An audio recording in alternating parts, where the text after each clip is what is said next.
আজ আমি আপনাদের সাথে শেয়ার করব শিশুর সর্দি কাশির জন্য সহজ একটি হোম রেমেডি।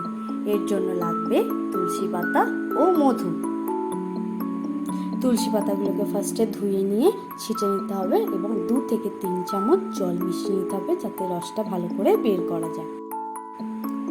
তারপর 2-3 সেকেন্ডের জন্য গরম করে নিতে হবে, এতে ক্ষতিকর ব্যাকটেরিয়াগুলো নষ্ট হয়ে যায়, কিন্তু এতে তুলসীর গুণাগুণ কোনোভাবেই নষ্ট হয় না।